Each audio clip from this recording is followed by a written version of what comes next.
가장 또 빨리 아시아의 어떤 설화 민족학적인 것을 연구한 것이 있어서 그런 것이 있고요. 그래서 이들이 1800년대 후반부터 1930년대까지였던 것 같아요. 아마도 30년대부터는 중일 전쟁이나 또 아시아 태평양 전쟁이 시작되면서 20년대까지가 아마 가장 전성기였던 것 같고 30년대부터 뭔가 바뀌는 것인 것 같습니다. 그리고 자국의 학자들이 있죠. 그래서 각 나라에서 자국의 학자들 또 지식인들이 20세기 전반기 또는 뭐 45년도 이후에 인도네시아를 보니까 좀 뒤늦게 시작되는 것 같은데 60년대, 70년대도 시작되는 것 같아서 이런 관계들이 일정한 구도가 보이고 흥미로운 양상이겠다 이런 생각을 해보았습니다. 그래서 좀 보면 일단 주체에 대해서 19세기 말부터 시작되는 아시아 각국의 설화의 체력 출판은 아시아 공통의 근대 문화적 현상이다 라고 생각을 합니다. 이거 좀 더 쟁점을 생각해 보면 제가 들 발표집에는 좀 더 길게 쓴 내용이 있고요. PPT는 좀 더 간략히 내용을 좀 정리해 보았습니다. 쟁점 첫 번째는 외국인 그룹에 이루어진 각국의 설화조사 번역 연구에 대해서 어떻게 볼 것인가에 대한 것인데 일단 각 나라별로 어떠한 산출물이 있는지 파악되고 활용되고 있는가 활용되고 있는 것도 같고 전혀 그 파악이 안 되는 것도 있는 것 같고 그런 것들을 좀 살펴볼 수가 있다고 생각합니다. 그리고 선진국이기도 하고 또한 뭐 다 제국주의였을 텐데 이런 제국주의적 의도가 적용된 연구 산출물은 학문적 객관성이 표현되었을까? 이런 궁금증이 늘 있었습니다. 당연한 것일 수 있는데 고대텔레즘이라고도 할 수 있겠고 또 일본은 좀 더 정부나 관료, 또 군부가 관여하기 때문에 다른 거랑 좀 다르기도 합니다. 그래서 그런 것들을 생각해 봅니다. 쟁점 2는 외국인 그룹의 설화조사 번역 연구 성과물이 자국 어문학의 형성 연구에 어떠한 기여를 했을까? 제가 학부 때인가 대학원 때인가 처음에 고구라 신페이라는 분이 일본의 학자가 한국 향가를 처음 연구한 거랑 양주동 박사의 향가 연구 얘기를 재미있게 들었던 것 같은데 그런 역관계들도 있겠고요. 그것들을 지금은 부정적으로 볼 이유가 별로 없을 것 같은데 저런 것을 한번 생각해 봅니다. 세 번째는 이렇게 그 설화를 비롯해서 근대 시기 아시아 각국의 자국 어문학 조사 연구의 일반적 경향을 여러 나라를 한번 묶어보면 무엇이 보일까 그런 것들을 한번 생각해 보자 합니다. 제가 다 생각을 정리한 것도 아니고 일단 처음에 이런 질문을 한번 드려보고요. 발표하는 중에 아니면 혹시 선생님들이 여기에 대해서 한번 말씀해 주시면 더 좋겠습니다. 서양인들의 아시아 설화 동화 조사에 대한 것을 보면 일단 이건 예를 든 것이고 이민희 선생님의 그 토론문을 봤는데 굉장히 상세하게 잘 주셔서 제가 어떤 어떻게 대답하나 이번 생각했는데 일단 여기 나온 건 전부가 아니고요. 일단 제가 보이는 것 몇 개만 해봐. 중국이나 한국이나 필리핀을 보면 일본도 있고 베트남도 있고 많이 있을 것 같습니다만 제가 아는 선에서 정리해 보면 중국은 뭐 영국이나 프랑스, 미국 쪽의 선교사들, 요위관들이 와서 이제 중국 체류하면서 중국 문화를 이해하기 위한 수단으로 중국 문학을 번역하고 소개합니다. 그중 하나가 설화동화집인데 10여 정쯤 되고 신화에 대한 것도 한 20정쯤 되고 꽤 많이 하는 것 같아요. 중국이 가장 큰 관심사였던 것 같습니다. 한국은 1889년 이렇게부터 영국이나 미국 또 러시아 뭐 이런 프랑스에 있는 사람들이 와서 한 10정 정도의 설화동화집을 발간합니다. 필리핀도 1890년대 말부터 뭔가 한두편 논문이 막 보고되기 시작을 하고 그리고 1919년에 폴 마벨 쿡 부부나 또는 스펠러 박사 이런 사람들이 이제 필리핀 설화를 좀 더 전문적으로 연구. 제가 필리핀 설화 좀 보면서 감탄한 것이 그러니까 펜슬라는 분이 나중에 이것을 이제 미국 콜롬비아 대학에서 박사 논문을 쓰거든요. 그 정도의 그 필리핀 설화에 대해서 상세한 것을 조사하고 연구한 것이 굉장히 것은 가치 있는 게 아닐까 그런 생각을 해보았습니다.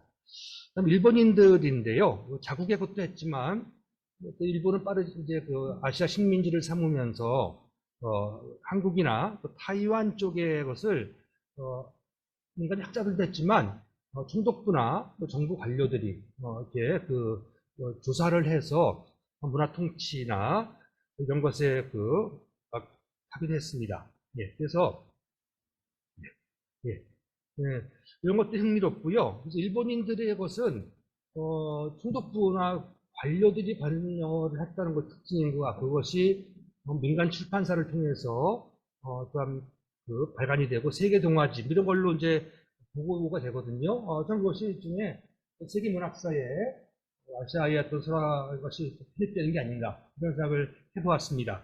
그리고 1940년대에 저도 필리핀 설화를 자료찾다가 발견한 것인데 그러니까 대동아권 동아총서라는 것이 간행됩니다. 그래서 그 보면서 그런 전쟁과 또 이런 식민 지배가 문학 자료의 수집과 어떤 그런 것들을 하게 하는구나 이런 것을 알게 해주죠. 흥미로운 자료라고 생각을 하고 2018년도에 이 논문을 제가 처음 썼고 그 뒤에도 여러 선생님들이 또 참여하셔서 이런 연구들을 진행하고 있습니다. 그래서 근대 시기에 외국어 설화 자료를 보면은 가장 20년대에 높은 수준의 그 연구 자료들이 보인다는 거. 일본도 꽤 괜찮은 자료들 많이 발굴했고요. 또한 이것이 또 정치적으로 이렇게 활용되기도 했었고, 이것이 21세기에서야 이 자료가 발굴이 되고 번역이 되거나 연구되기 시작한다는 거. 한국이 2001년도, 2003년도부터 시작이 되는데 타이완은 2018년부터 일본인 자료가 발굴이 되고 또한 일본도 2010년부터 2000년 초부터 매우 늦게 시작이 되죠. 아마도 이것은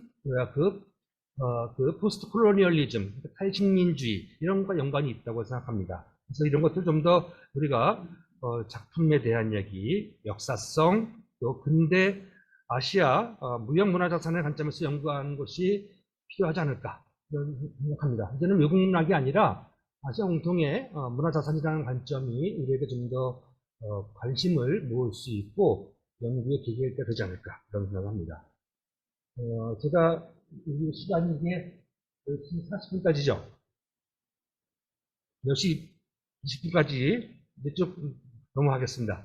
일단 이제 베트남부터 보면 제가 많은 것을 아는 거 아니고요. 일단 베트남 민담 연구하시는 분이 쓴 거하고 제가 찾아본 거 현지에서 찾은 거한 건데 일단 박영관 선생님이 쓴 논문에 한국 외대 베트남 학과의 박영관 교수님 쓴 논문이 2004년도에 나오고 있는데 프랑스 식민 지배 기간에 대한 것이 전혀 없어서 한국에서는 그런 것들을 잘 알지 못합니다. 그리고 60년대에 응엔 동치라는 분이 베트남 민담의 보고라는 이런 책을 이제 편집하기 시작하는데 이것이 아마 베트남 설화 민담 연구사에서 제일 가치 있는 이런 성과의 시작인 것 같고요. 그리고 그 뒤에 이제 어떤 유사한 것들이 나오기도 하고 또 소수민족 설화집이 출판되기도 하고요. 대부분 다 2010년대인 것 같아요. 제가 찾아본 것이 그거 같지만 21세기의 설화를 교과서에 많이 수록해서 교육을 시키고 대중출판물로 하면서 베트남에서 이런 것도 좀 더 관심을 모으는 것 같습니다. 한국에서는 이거는 필요한 얘기인지 모르겠지만 한국에서는 일단 베트남 학과에 있는 전혜경, 박영관 교수님 두 분이 주로 연구를 해오셨고요. 한 분은 정년퇴임하셨고 특징적으로 2000년대 이후에 한국 고전문학 연구자들을 중심으로 비교문학 연구 관점에서 쯔놈이나 또 한문학이나 또 설화들 연구가 시작이 돼서 서울대에 있는 박희병 선생님이나 또 윤주필, 최기묵, 또 동국대에 있는 정환국 이런 분들이 한문학자료랄지 이것을 연구하기 시작했고요. 그 뒤에 좀 이제 다문화 관점에서 2010년도 역시 설화가 번역이 된 것도 있고 그래서 이제 그런 연구가 한 10명 넘게 한국 문학 연구자들이 이 연구를 한다는 것이 흥미롭습니다. 저는 이것은 이제는 외국 문학, 그러니까 이것은 베트남 문학 전공자만 하는 게 아니고 어떤 세계 문학 또는 외국 문학 일부이자 그렇게 다문화 동화로서 보는 관점이 필요하고 좀 더 어떤 여러 가지 서화적 완성도가 높은 작품들을 파악하는 것이 연구의 방향과 수준을 높이는데 필요하지 않을까 그런 생각합니다. 필리핀 얘기 아까 좀 말씀드렸지만 1906년도부터 20년대까지 미국인 교사와 연구자들이 주로 자료조사를 활발하게 시작합니다. 자료집에 발표 자료집에 좀 제가 상세하게 쓴 것이 있는데요. 마벨 쿡 홀 부부가 필리핀 포크테일을 좀 더 종합적으로 연구해서 자료집을 발간도 하고 이것이 의미 있는 그러니까 민담집의 시작이었다고 생각합니다. 그리고 딘 스펠러라는 뒤에 박사학위를 1930년에 이제 죄송합니다. 콜롬비아 대학에서 봤는데 필리핀에서 미국 선교사로서 뭐 학교에서 했던 것들 가지고 뭐 1800년대에 다양한 세계 설화 자료들을 가지고 각주 참고문을 삼아서 필리핀 사회의 성격을 분류하거든요. 놀랍다고 생각합니다. 이 정도면 가장 필리핀 설화 연구에 큰 기여를 한 게 아니냐. 그걸로 박사 논문을 제출하거든요. 굉장히 훌륭하다 이런 생각을 해보 왔고 이런 것이 기여하는 거라고 저는 생각을 했고 42년도에 그 고등학교 통화 종서 중에 하나로 필리핀 동화집을 일본어로 간행합니다. 하면서 늘 어떠한 작품을 골랐을까? 늘 그것이 시작이거든요. 그리고 자국인들과 그 뒤에 한 것들과 무슨 연관이 있을까 생각해 보면 뭐 사실 그렇게 많이 충분한 시간 가지고 연구했을 것 같지 않고요. 한계성이 있고 하지만 이것 했던 것이 의미 있다고 생각. 직접 현지에 가서 자료를 좀 더 조사하기도 하고 50년대 80년대까지 필리핀 국립문학이 자국에서 활발하게 시작되었고요. 그리고 80년대 이후에 필리핀 국립대학의 라미아나 유엔오 교수가 국립문학의 유산을 좀 8권에 걸쳐서 발간하고 또한 2000년대 초까지 계속 버전업을 해서 이것이 가장 의미 있는 성과인 것 같아요. 필리핀 국립대학에 저도 한번 가서 자료를 해본 적이 있는데 한 연구자가 이렇게 방대한 자료를 수집하고 이런 것들이 의미 있는 연구 성과다 이런 생각을 합니다. 그 다음에 한국에서는 뭐 필리핀 전문가가 있을까 하는 생각도 할 정도로 일단 전문 연구자가 없는데 연덕스커스라는 분이 필리핀에 있을 때 석박사를 하면서 필리핀 영문학을 소개했고요. 이건 물론 현대문학 쪽인 것인 것 같고 그리고 90년도 이분이 주황과 대나무사다리 번역한 것이 유일한 필리핀 민화의 번역서이고 그 뒤에 그림책 제가 필리핀에 어떤 계기로 하면서 바샹 할머니 이야기 25년도부터 쓴 세븐 네게스의 어떤 동화 같은 건데 그 한 500편 이상 작품이 나오는데 여기도 연구소를 하나 쓴 것이 있습니다. 뭐 필리핀도 다양한 작품들을 찾아낼 수 있으면 좋겠다. 영어로 된 것, 따갈로도 있는데 그런 것들을 한번 생각해보세요. 누가 할 수 있을까? 이런 생각 한번 해보았습니다. 인도네시아는 일단 그 1619년부터 자카르타가 네덜란드 동인도에서의 식민지가 되기 시작하는데 그 많은 자료가 있는 것 같지는 않고요. 일단 인도네시아 그때에서 온 유학생과 함께 세미나를 하면서 조사도 하고 알게 된 것이 있는데 1908년 정도에 뭔가 자료가 파악이 된다고 얘기합니다. 말라이 풀스타카 이 나중에 이제 교육부에 있는 출판사가 되면서 여러 가지 자료들을 출판도 하고 교육적 영향력을 미치고 틴차 라닝낫 필리핀 서화를 처음 연구한 사람이라고 소개가 되고 있고 제임스 다난자라는 사람이 좀 더 적극적으로 활동했던 알 수 있는 사람인 것 같아요. 그래서 밀담에 대한 그 연구소도 내고 미국 버클리 대학에서 미술학으로 석사학위 논문을 받고 와서 필리핀 국립대학 아니 인도네시아 국립대학 국문학과를 설립하고 70년대 설화조사도 시작이 됐고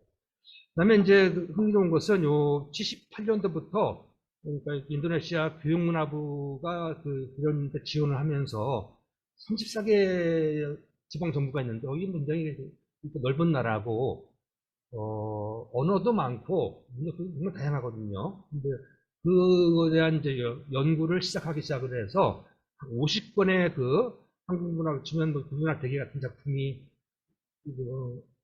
나오는데 아직 규모가 그렇게 크진 않아요. 뭐 한 작품당 많으면 한 3, 40편, 뒤에 가면 한 12편 정도밖에 안 하는데 그래도 그런 조사를 해서 각 민족어로 해서 나중에 이것은 이제 인도네시아 국어로 번역을 하더라고요. 그걸 한번 쭉 봤는데 흥미롭다는 생각을 해보았고, 어떤 뭐 연구자가 생각보다 적고 언어가 복잡해서 그런지 설화 연구의 한계가 많다는 것을 알 수 있습니다. 역시 뭐 연구자가 많지 않고요. 김영림 선생이 인도네시아 한국외대 선생님이신데 요거를 한번 낸 것이 유일하기도 하고, 이번 퇴임하신 다음에 정영님, 고영훈 여기 외대 쪽의 교수님들이 좀 논문 쓴 것이 있고요. 그리고 2019년도 이후에 역시 한국문학 쪽에 연구자들이 이러저런 계기로 비교문학이나 이거 하면서 저도 이쪽에 좀 자료 조사를 해서 논문도 내고 있고, 인도네시아가 굉장히 다양합니다. 여기는 힌두교가 기층문화거든요. 그래서 힌두교 베이스 기층문화와 설화 이런 것들, 흥미로운 것이 많아서 식민지에 대한 얘기도 많아서 이것들을 좀 더 하면 재밌겠다 생각을 합니다. 동북아시아에 대한 얘기입니다. 중국 얘기를 제가 다 아는 거 아니고요. 자료를 좀 찾다 보니까 발견한 것들. 일단 영어도 있고 일본어도 있을 것인데 일본어는 제가 찾지 못했고, 그래서 영국 찾아볼 만한 기기가 많지 않았고요. 일단 1800년도 후반부터 서양인들이 중국에 많이 막 들어오거든요. 뭐 세관, 선교사, 외교관 뭐 막 들어오는데, 그들이 중국 문화를 이해하고 소개하려는 이런 관점으로 중국 문화 번역을 했고, 설화 동화집이 한 10여 종 넘게 제가 자료집에 그 목록을 소개했습니다만 그것이 있어요. 그래서 매우 재미있습니다. 허버트 앨런 자이스라는 사람은 영국의 외교관이고, 나중에 이제 케임브리지 대학의 교수도 했었고, 그 뒤에 많은 저술을 했습니다만, 처음에 어떤 유재지라는 중국의 설화집을 번역을 했었고요. 그 바탕으로 중국 동화집, 그러니까 차이니스 페어리테일, 이것을 1911년에 처음 쓰거든요. 2017년 114세가 가능됐다는 것도 흥미로웠고, 많이 익히고 있는 영어로 된 자료이고요. 인간의 어리석음이랄지, 인생의 지혜, 텍스터, 신의한 이야기, 이것들을 한 열 몇 편 이렇게 수록한 것들, 그리고 이런 것들이 되게 흥미로운 작품이라고 생각을 합니다. 그리고 예, 중국인 거 찾아보니까 이것도 연구사가 별로 없는, 중국에서 일반적으로 이렇게 민간고사에 대한 연구가 좀 많지 않아서 그러니까 뒤늦게 시작되었다는 연구사에 대한 논문을 좀 약간 본 적이 있는데요. 그리고 1919년 그쯤에 했던 것들도 나중에 중단되고 좀 완성된 것이 보이는 것은 1962년에 바지에 중국 민간고사서 이게 처음이라고도 합니다. 이런 얘기를 봤고요. 한족과 소수민족의 민간고사를 폭넓게 이제 조사하고 정전한 것이 중국 화동사범대학에 있는 유수환 선생님이 편집한 중국 민간고사 경전이라는 책이 있습니다. 2015년에 나왔다는 거. 그 사이에 몇 권의 책이 나왔는데 그 책이 좀 더 뭔가 여러 가지를 이제 같이 편집하고 정리한 고대 이야기 등등. 그래서 이 작품들 보니까는 신기하고 재밌는 이야기들이 주로 많고요. 일상생활의 다양한 가난, 세금, 갈등에 대한 고통 얘기가 많아서 그냥 재밌는 어린이 얘기가 아니라 풍부한 얘기를 담았다는 점에서 흥미롭게 보았습니다.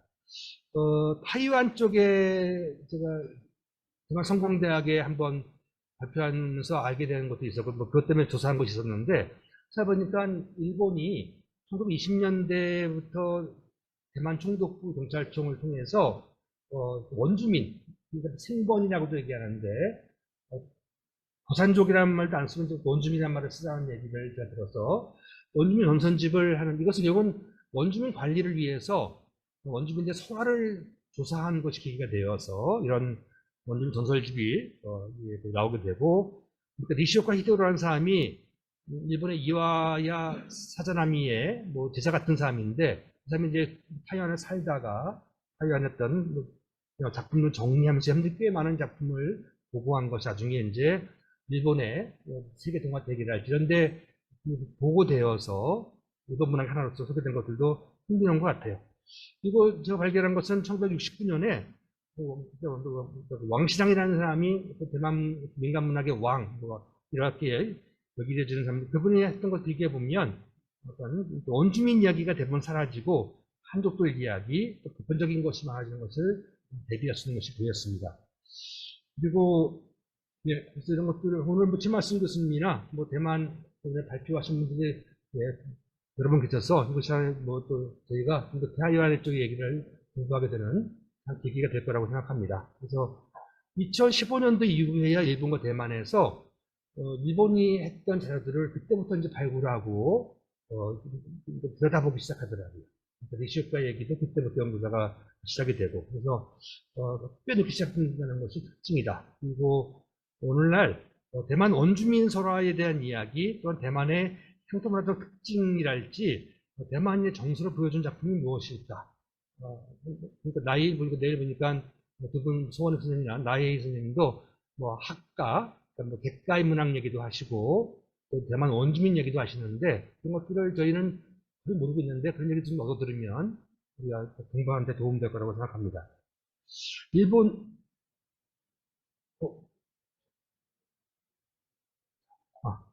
죄송합니다. 일본은요, 예, 일본은 근데 초기에 동북아시아, 동남아시아 지역 설화조사에 일정한 역할을 합니다. 그리고 네, 일본인 충독부 뭐 이런 관료들이 그런 걸 관여를 하더라고요. 민간인 학자만 그것을 그러니까 정책적으로 관여를 해서 그러니까 아시아 식민지 이런 나라의 문화 조사해서 정책이나 또 교과서 교육에 활용하기 위해서 관여하는 것이 보이고 뭐 저도 했었고 김광신 선생님도 이것을 상세하게 최근에 연구한 것이 있습니다. 그래서 아시아 각국의 박물학 연구, 민속, 민담 연설 조사에서 순독부 주관으로 각국에 조사한 것을 식민지 아동들 식민 교육을 위해서 교육에 활용합니다. 민간인들이 신화, 설화 연구하신 분들이 일본에 했던 것을 바탕으로 다른 나라의 것들도 조사를 해서 좀 자료집을 출판하고 이런 것을 하기도 하고요. 네, 그리고 30년대, 20년대에 세계 동화 총서 뭐 이런 것이 신화 총서 막 나오는데 거기에 인도, 터키, 페르시아, 중국, 몽골 막 이런 걸 어떻게 자료를 얻었을까? 번역한 것도 있을 테고. 근데 그런 것들이 흥미롭고 의미 있는 아시아 공동문화 자산이라고 저는 생각을 하는데 그것들을 살피면 좋겠다. 이런 생각 한번 해보았습니다. 여기 자료집에 목록이 좀 있습니다만 그래서 일본인 서양 맞나요 이거? 이거 뭔가 넘어간 것 같은데요? 잠깐만요. 예, 잠깐만, 제 자료집이,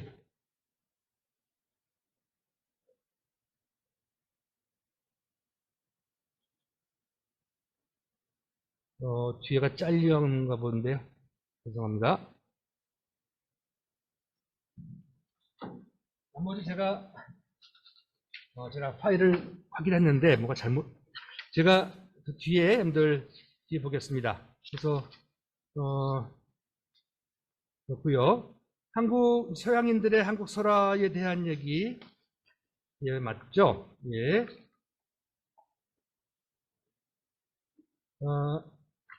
1800년도 이후에 예, 일본, 미국이나 독일, 뭐 프랑스 외국 연구자들과 일본인들이 주로 체력을 합니다. 서양인들이 기록한 설화 동화집은 미국 선교사 알렌이 기록한 코리안 테일, 또 러시아인 가리 미알리스키가 여수랑을 들어와서 백두산을 읽어내서 자료조사했던 작품집이 있고요.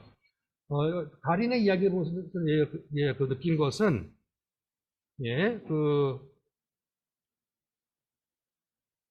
죄송해요. 제가 이 자료 아까 컴퓨터를 막 옮기면서 깔아놓은 거 잘못돼서 양해를 구합니다. 가린 번역된 거 있는데 안상훈 읽어보면 그러니까 조선인 가이드가 얘기해 준 것을 기록한 것 같은데 엉망이고 뭐 야, 이건 뭐 이런 게 다 있어 할 정도로 제대로 보니까 별거 아닌 것 같은 느낌이 막 들어서 좀 더 전문적인 어떤 연구자들이 관여하면 더 좋은 성과가 나오지만 어떤 번역자나 가이드가 소개한 것이 엉터리면 그게 뭐 가치가 높지 않겠다는 생각을 제가 이때 한번 해봤고요. 또 일본인 연구자가 했던 것들도 살피다 보면 그러니까 다카시도루가 1910년도에 조선 물어집 이걸 발간하는데 저는 뭐 굉장히 자기는 조선 관찰자라는 얘기를 하는데 굉장히 어떤 조선에 대한 그 부정적 인식이 강했던 사람이라든지 그런 것 속에서 부정적 내용의 작품들이 발굴되고 아니면 그걸 통해서 조선관을 말하는지 모르겠지만 그런 것들이 좀 여러 가지 흥미를 갖게 됐던 것 같아요. 근데 그 다카게 도시오 1917년에 그 일본 신학자가 썼던 신교육 조선 이야기를 보면 그렇게 또 조선에 대한 조사도 다양하게 하고 해양 이야기부터 해서 이것은 또 다르구나. 또 조선 총독부가 주관이 되고 또 다카 여기죠 누구죠 그 다나카가 쓴 어떤 조선 동화집은 조선 민족 수사를 통해서 모았던 자료들을 가지고 선집도 나중에 교과서로도 교육했던 이런 얘기가 있고요. 그래서 이런 것이 꽤 저는 흥미로운 양상이라고 생각하고 일본의 근대 조선을 알리는 아마도 가장 대중적인 그런 매개체였겠다 이런 생각합니다. 한국의 것은 1920년대 천도교와 방정환의 기벽지의 간행 그리고 고래동화 발굴이 시작점이라는 것을 보이고요. 그다음에 이제 1926년 경성사범학교 교사였던 심일은이 조선동화 대집 이건 조선동화집을 이건 이제 상대하면서 쓴 책인데요. 그것이 의미 있는 한국 최초 한국어로 된 설화집 동화집이라고 할 수 있겠고요. 손진태의 조선 와세다 대학에서 공부했던 손진태의 조선 민담집 이런 것이 아마도 학문적으로 가장 완성도 높은 이런 성과라고 생각합니다. 그리고 와세다 영문과에서 공부했던 박영만이 1940년에 조선 전래동화집을 출판하지 이것도 다 자기가 답사해서 한 것들을 동화로 옮긴 거라서 자료적 가치가 높은 겁니다. 이것이 대부분 다 2000년도 이후에 발굴이 돼요. 그전에는 이런 것들을 국민학 연구자들도 잘 안 봤고요. 일단 작품이 사라져서 없었던 거거든요. 그래서 발굴이 돼서 이제 그 연구가 시작이 됩니다. 그리고 선행 연구에서 전화 김광치 선생이 일본인의 자료는 지배를 위한 식민지주의가 있고 조선인의 자료는 그 저항을 위한 민족주의가 있다는 이런 단선적인 이양 대립은 지양되어야 한다는 지적 이것이 굉장히 중요한 지적이라고 생각합니다. 그래서 일본인은 그건 나쁜 놈 그게 아니고 그들이 식민지 자료들을 혐의가 있지만 그들이 또한 학문적으로 객관성을 유지하면서 기여한 바도 있다는 점들을 인식하는 시는데 시간이 좀 걸렸던 것 같아요. 그런 것들을 생각하면서 좀 더 우리가 여러 자료들을 보면서 두루두루 봐야 될 것 같다는 생각합니다.